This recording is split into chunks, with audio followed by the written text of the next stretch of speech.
It is my pleasure to introduce our CEO and co-founder, Jake Joraanstad. He's going to get us kicked off today. Hey, Jake. Thanks, bin sweeper Benny. See you later. That's our new bin sweeper. It's a good deal. All right, so what is the buddy seat, you guys? Everybody, did he say anything about that? I don't think he did. What's the buddy seat? It's in the combine. It's the smaller chair that usually the kids sit in. It's big enough for adults, but it's a little tight when you do that. The buddy seat, the concept here for us was how do we get our customers to come along with us on this journey as we build tools, technology, and solutions. So we called this the buddy seat. And I can tell you yesterday we had a customer advisory board meeting in the morning, training all afternoon, and a welcome reception. If you were to make any of that, thank you for coming. That is the definition of the buddy seat. We got great feedback on what's coming next with our customers in the morning, a smaller group. In the afternoon, we actually got to show you what we've already got in place and teach you how to use our tools, and we got a ton of feedback in that session, and then we all got to have some beers from our friends at AB InBev last night. So that's what we love to do at Bushel, and we're proud to do it. So I'm going to get into what we've been up to lately and what you're going to see today in a second, but I want to start with a little story. When Benny asked if you had been to buddy seat all 5 years, for some reason, if you were here last year, you might know I had not been to all 5 buddy seats. I had to skip the conference last year, our own conference. And I want to tell you a little update from this. So last year, I was in Florida, and there was a group of, we'll call them paramilitary folks from Greybull, flying in a helicopter over Port-au-Prince, Haiti, trying to go get our daughters that we were adopting from Haiti that we'd been working on for 6 years prior. And so I had to be in Florida to help. Wow, I was relatively useless, but I was there to receive the girls. I asked if I could go along. He said I would be a liability. And so they loaded it in a helicopter, and this is the only bird in the air over Port-au-Prince, Haiti that day. They're flying in to get 3 kids out of Haiti that were going to be Americans. And this was the photo I think we snuck in last year. This was them in Haiti on the ground loading the kids on the helicopter. And it's been exactly a year today that my wife and I have gotten our daughters home, and there's another daughter that went home to Texas. And so here's our first family photo we did as a group last year.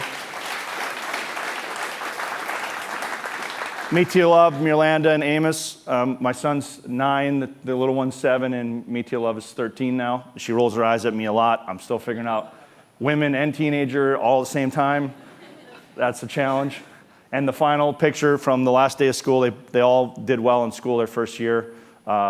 Pretty wild story. So that's why I wasn't here last year. So sorry to miss y'all. I'm glad to be back and excited to share with what our team's been working on. So our mission at Bushel is, we think, pretty straightforward and has been the same for a long time, since really 2019.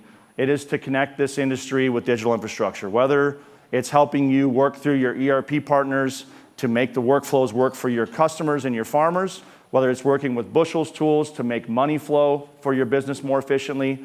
All this infrastructure that's missing on the digital front, us and our partners are here to help make that happen. That's our mission at Bushel, and we're proud to do it. Everybody has a lot of pivots along the way in terms of building software and building a startup, and today I think we're more than a startup. We're trying to be a mature business that can deliver on this industry. But a lot of times there's a massive pivot that has to happen, and I'm proud to say at Bushel we've maybe allowed little pivots, but we've been on the same mission this whole time, and we're solving the same sets of problems that we started with. We solved some of them, and we've got a lot of work to do on some others. So you'll see a little bit of that today. I want you to zoom out a little bit. I think this image in here represents pretty much everybody in the room. I think Bushel, sometimes we get a rep that we are just a agriculture commodities, or even more specifically, a grain company software. And I'll tell you for sure, we are not. We are more than that. We are working across the entire supply chain, whether you're working with your farmers, working with your grain and ag retail facilities, and we're talking about and how we work with processors, mills, plants. We've got some of the biggest chicken processors in the country represented in the room today that we work with to help them buy more efficiently. All that is represented here, and then again, spending a lot of time in the last few years helping you with the financials in those transactions. And so think about Bushel as you kind of think about where we're going. We're trying to solve across this whole workflow in the space, and we think that's pretty important to get right. So it's always helpful for me, and hopefully it's helpful for you, to sometimes just take a minute and look back. I want to show you where we started. So this is the first slide that we used to raise capital in 2017 of what Bushel was going to build.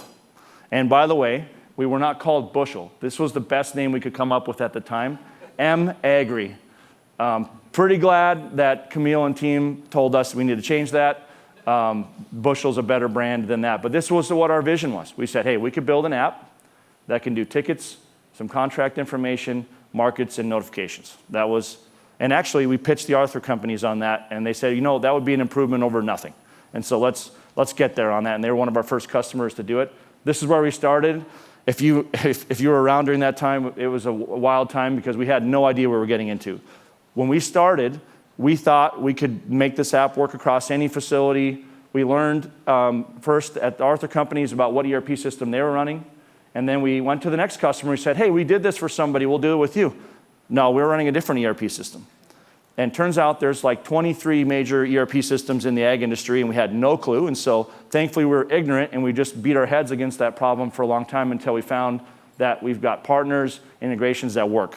And so that's a lot of the lift that we did the first 5 years building Bushel. And today we've got a lot of partners you saw upstairs, you'll see today.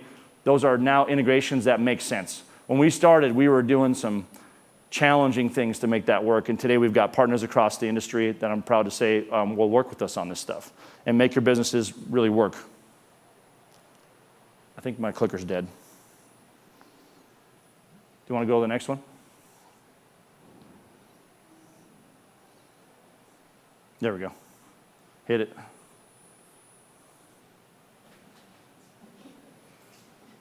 I think this whole thing's broke. I can see it. You got to pause my timer now. All right, let him get that back up here. So what I'm going to talk about next is AI, and I'm going to talk to you about what we're doing at Bushel, about what you're going to see today. So the agriculture, we believe at Bushel, is the most important industry on the earth. It prevents wars. Agriculture prevents wars because it prevents hunger. It solves massive needs, and it creates economies that work, right? Agriculture is the foundation for why we all exist. We believe it is the most important at Bushel. We also believe at Bushel that AI is the most important technology change of the 21st century, period, like bar none. It has already changed everything we think about, but it will continue to do so. And so when we're thinking about what are we doing at Bushel, we have this thing called Buddy you're going to see a little bit about. That's a chat bot. That's helpful. But what we have to remember in our work is that we need to figure out how it's going to do good and serve our industry, because there's a lot of things that could go wrong here. And so that's how we center on our thinking. And I'm going to bring you back just a little bit. In the 1800s, if you recall from your great-grandparents and family telling the story, there was things like the Bonanza Farm in North Dakota, where we would have this massive operations, and they were given away land from the government that didn't need the railroad anymore. And so we had all these farms, we had horses, and everything was getting pulled by some sort of physical animal, and we went from 84% of the population being in agriculture to literally 1.3, potentially even lower than that now. Maybe it's closer to 1% of our whole population in the US in agriculture. That is a massive swing. It was the Industrial Revolution that did that, the mechanization of agriculture. And we're kind of on like the third or fourth iteration of that. We're doing a lot more robotics and autonomous work now in ag. But that change is significant, and yet everybody's still largely employed. So something else worked, right? The transition worked. We all had different jobs, but we were still all working. The other thing that's wild to us is we think about the open outcry that was the exchange back in the day. This is, I think in Chicago maybe, Board of Trade here. There was one in Minneapolis as well. That was how you used to do trades.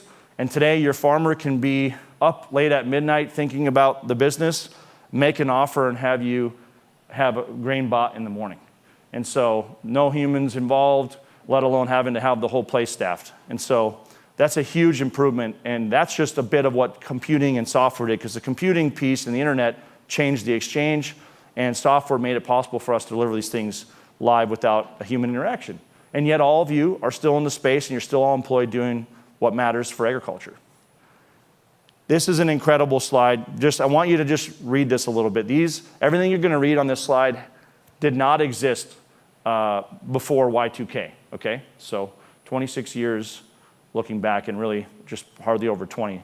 Read these things. I mean, YouTube, okay, makes sense. The Tesla didn't come until 2012, the first real electric car that worked. Siri was 2011. That seems like a long time ago. They should have been doing better by now. Bitcoin, 2009. Ride sharing and Uber in 2009. And then this one in the bottom right, ChatGPT, that moment was in 2022. So that was just a few years ago. Does anybody remember that fall? Like, did anybody use it in like over Thanksgiving or Christmas? You were like writing your Christmas cards with ChatGPT and couldn't believe what it was doing. It was making up everything all the time then. But it seemed cool, and it could create stories. Maybe they weren't ever accurate, but it was incredible. And now think about what these tools are doing for your business right now. You're having them write emails to your boss and helping you create your board decks, and you're trusting that it's mostly right. So we have made a lot of progress. One more point on this. Just a year and a half ago, OpenAI, who built ChatGPT, was planning to raise a capital around a $300 billion valuation. That was mind-blowing at the time. This company was just 3 years old. $300 billion valuation on a company like that. Well, then you zoom ahead a year and a half, and we're talking about a raise recently of $850 billion and probably an IPO of over $1 trillion. The work that's happening in AI right now and the infrastructure investment that's going on in the US is more than what we did to go to the moon the first time. It is more than a national project. And it is all private, all sectors being affected about what's happening right now. And there's this law, we tend to overestimate the effect of technology in the short run and underestimate the effect in the long run. Think about short run like a 3-year guess on what's going to happen, and then long run like a 10-year guess. If I ask you what's going to, some brand new technology tomorrow, and I say what's going to happen in 3 years, you'll typically overestimate what impact it made. But after that, we are almost always underestimating in those next 6 or 7 years. And so we are in year 4 of ChatGPT, that ChatGPT moment. This is where things get weird. Okay, the first 3 years, like, oh, it can do everything. Oh, it makes up everything. Oh, it can't do math.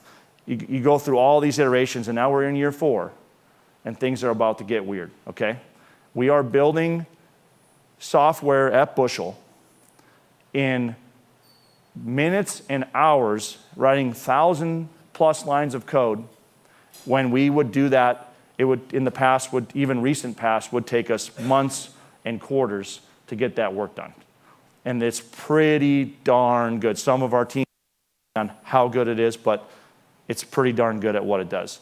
If you told me today, I thought about doing a live demo, the team wouldn't let me do this, but if you said, hey, I think contracts needs to be on a different part of this page, and we need to be able to show this, that, and the other thing, I could sit here and at least in the near term show you what that would look like and probably even have it ready to go where the team could review it and deliver it in the next week or two through our process.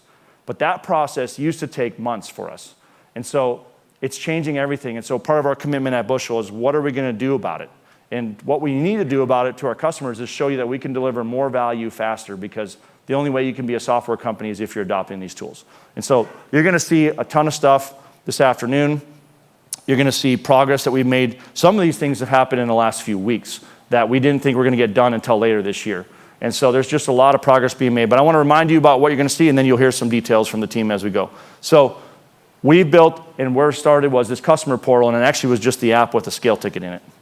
Today, it's a pretty robust platform, everything from your ag retail business and prepays and bookings to being able to pay your invoices, to being able to view contracts and sign your contracts electronically. We have the highest farmer satisfaction in the industry for using a tool like this. Our customers, farmers, your customers, they think this is the best tool for how they go about doing their business. They get their contracts done in less than 3 days with you. Because of this, we've got a completion rate of like 90% on the e-sign flow, so you don't end up in arbitration. And our average adoption is almost 50% of your users. So that's massive. And by the way, that's like an 80-20 rule. So if you're close to 50% adoption, you probably have 80% of your volume, maybe more if you're a grain business, and on the retail side it applies as well. So we're kicking some butt on here, but there's a lot of work to be done. One of the themes you're going to hear from the team today is we did a really good job on the farmer-facing side, and where we didn't do a good job in the last few years, if we're being honest with ourselves, is the staff workflow. And so we're going to talk a lot about flow and how do we improve your internal team's usage of our tools because it's going to make your business better. We focus so much on making your farmer experience right, and we kind of forgot that you're the ones waking up every day, paying our bill, using the tools, and if it's clunky or challenging, then that's on us. And so you're going to see a lot of improvements there. Our CRM tool we'll talk about changes the game. But I think the reason we care about all this stuff, this one's a little bit different than I was thinking. Okay, we're good. So the reason we care about this is because the farmer's preferences are changing. If you look at this blue line, we'll talk about this a little later, that one blue line goes up and up and up on this graph. Your farmers are starting to manage their marketing and pricing completely differently, how they think about it. You know, it's approaching that 25, it'll probably be 50% of what they care about is going to be marketing and pricing in the future. And if you can't give them an easy way to think about that with your business and an easy way to execute on a contract or give you an offer, you're not going to keep up with where the trend's going. It's just what it is. And so we've got to deliver on that part, but then your team, it's got to be easy to do that workflow as well. So this is from our State of the Farm report. I'll give you a little scan on that later. You can check it out. But we have a ton of information about what your farmers are thinking about when it comes to technology and how they work with you. So that led us to saying, okay, offer management's cool, but we got to make sure your farmer can do it any time of the week, any time of the day. And what we're seeing is customers that are growing their grain origination business 12 and 30% year over year with these tools available. Farmers, when they initiate an offer, 60% of the time it's filling. It's a 20%, 30% higher rate of fill than when your team takes a phone call and puts in an offer in your system. Because the farmer feels in control, they can put the offer closer to market, and they let it ride. And as long as they know they could retract it by clicking a button, they don't. And then guess what? They have their best sale of the year because they put that target out there when you have the conversation. And so we're seeing a huge increase in adoption here. It's making a huge difference for our customers. And oh, by the way, when the offers fill, now they show up in your ERP system as a contract that's been committed. You fire off the e-sign, and you're done. That's a huge improvement over the 14 phone calls and emails and paper contracts that have gone out over the last few years otherwise. So we're making good progress there. And then on our CRM front. So a couple years ago, we didn't have a CRM. And we realized that our customers, although they need their finance team and a lot of folks to be working in the ERP, you don't want your origination team or your retail team necessarily in there all the time if they're out on the road trying to work with the customer and whatever. And so what we did was said, hey, Bushel should be able to deliver a CRM experience that is on their app. So if I'm an Arthur Companies app, I'm logging in as a staff user, and I can see all of my customers. I type in their phone number. If they're calling me, I pull it up. If I know their name or who I'm looking for, I can search it that way. It's kind of like a Google search to find any of your customers. And you pull up and you immediately know where they stand with you on their last invoice, what's overdue, when's the last e-sign been completed, and what contracts do they have open with you. Like, that's just no-brainer for us. And we had to get there. We've gotten there now. You'll see a whole bunch of upgrades coming here that the team's going to share next. And so super important. If you haven't seen our CRM tool, we've got it available upstairs. We can show you crop metrics. We can show you storage information that you're putting down with your customers. It's pretty incredible now. And so the last part of this is we've been doing a lot of work in payments and finance, as you guys have heard, I hope. And a couple things that motivate us here. So this is the last State of the Farm report that we did. How do farmers get paid for their grain? 78% of them are getting a paper check still. And this is a huge audience of young and old farmers combined, right? They're all getting paper checks.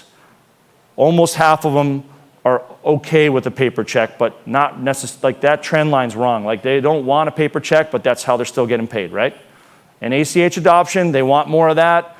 Only 37% adoption. That's actually like maybe part of their payments throughout the year. Most of them are still paper check.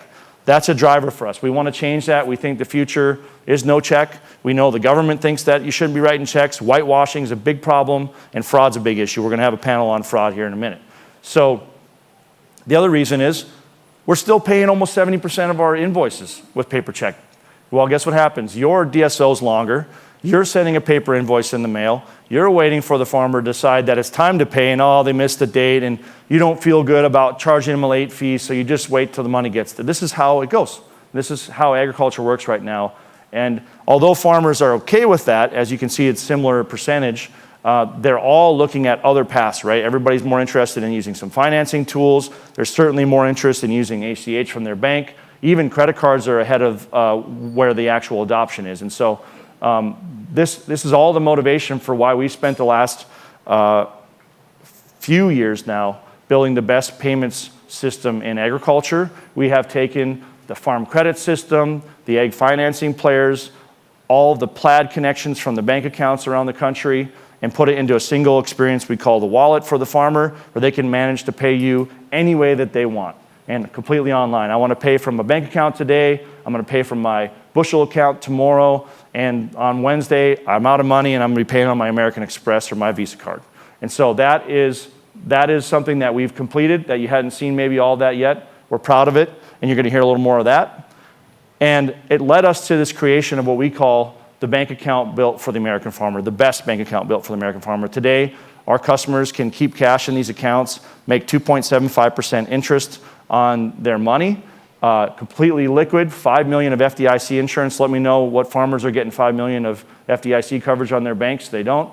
And we make it dead easy, and you can offer it to those customers through your tools.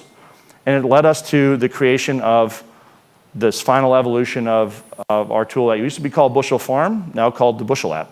And so we put your bank account, your farm records, your rainfall reports, your markets, your position in corn, all in one application called Bushel app, and it's what we call the companion to your agribusiness. And so as you have farmers doing business with you, your farmers are also going to be able to do business in one place from the Bushel app to see where they stand. So when you call them and say, hey, how much corn do you have sold this year? They might have some of it sold with you, but they'll know where their whole position is here, and they can share that and say, hey, I still got about 30% to do. Let's talk about it. And so we're here to help your farmers be smarter about their business so they can do more business with you, and you're going to see some of that from us today. So like I mentioned, we believe ag is the most important industry on the earth, and AI is the biggest change coming that we've ever seen in this century.